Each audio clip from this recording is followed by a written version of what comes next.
यशवंत, ठंडा हो रहा है चुनाव, जोश नहीं दिख रहा,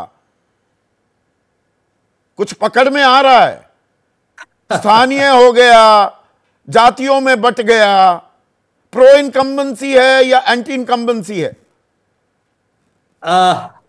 संदीप, देखिए, जो भारत के चुनाव होते हैं इनमें एक्चुअली में जब हम बहुत ज्यादा माइक्रो उसमें चले जाते हैं एनालाइज करने में, तो हमसे कई बार गड़बड़े भी होती हैं। ये मैं अक्सर कई बार मजाक में कहता हूं कि भारत का चुनाव या भारत का मतदाता इसको रीड करना है, ये अंधे के हाथी की तरह से हम लोग रीड करते हैं। नहीं, किसी पर के अब कान माइक्रो की पकड़ बात के थोड़ा है। हाँ, 102 सीटें मतलब 19% सीटें ईवीएम में कैद जी। हो गई, वहां पर 7% का डिप है। आपने जो अपने शुरुआती वक्तव्य में जो बात बोली, एक्चुअली में जो जो मुख्य 5 चीजें आपने गिनाई कि क्या क्या कारण हो सकते हैं, सच्चाई यह है कि वो सारे कारण ही प्रभावी हैं और सारे कारण वैलिड हैं। अलग अलग जगहों पे कोई कोई कारण का कंपोजिशन ऊपर नीचे ज्यादा हो सकता है, लेकिन इनमें से कोई भी कारण एक ऐसा नहीं है संदीप जिसके लिए मैं कह सकूं एक चुनाव विशेषज्ञ की हैसियत से कि नहीं नहीं ये कारण नहीं होगा, वो कारण हो सकता है। जो सबसे ज्यादा 2 प्रभावित करने वाले कारण जो मुझे लगते हैं उसमें एक प्रो और एक एंटी दोनों ही पक्षों के लिए है। प्रो और एंटी में क्या है कि एक तो मुझे लगता है जो 2004 के हम सभी लोग दूध के जले हुए हैं, वो आता है कॉम्प्लिसेंसी या अति आत्मविश्वास वाला। क्या ऐसा है कि जो बहुत ज्यादा 400 पार हो रहा है, हो गया है, और अब डालने की जरूरत क्या है, वोट देने की आवश्यकता है कि नहीं है, उस चक्कर में अगर कम हुआ है तो उसका नुकसान पर बीजेपी को उठाना 2004 है। की बीजेपी थोड़ा है, बीजेपी अपने संगठन की ताल ठोकती है, पंच प्रमुख एग्जैक्टली हैं जी, एक एक आदमी का पर्चा हमारे पास होता है, लेकर जाते हैं, तो फिर ये आए जी क्यों नहीं?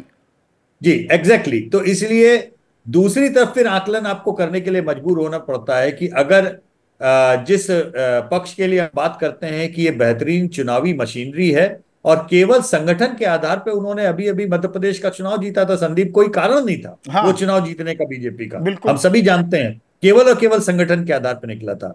तो दूसरा एस्पेक्ट एक ये भी आता है कि आत्मविश्वास वाले फैक्टर के अलावा एक एस्पेक्ट आता है कि क्या ये विपक्ष का वो वोटर है जिसको लगता है कि हमारी जीतने की संभावना नहीं है तो घर बैठो।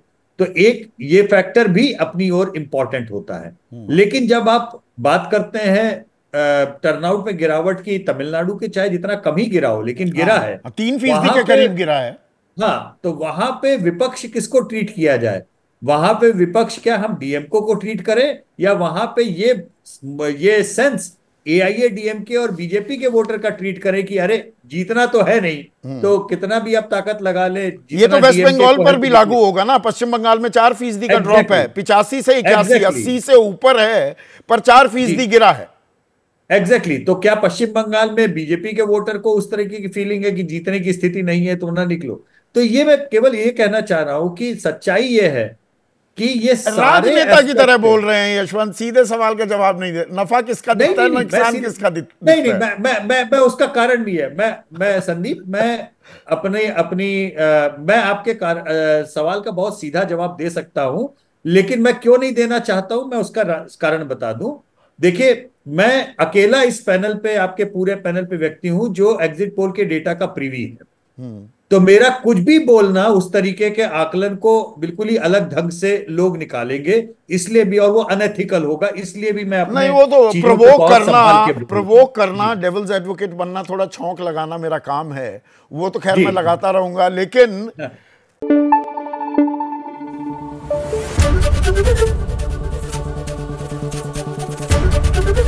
एबीपी न्यूज आपको रखे आगे।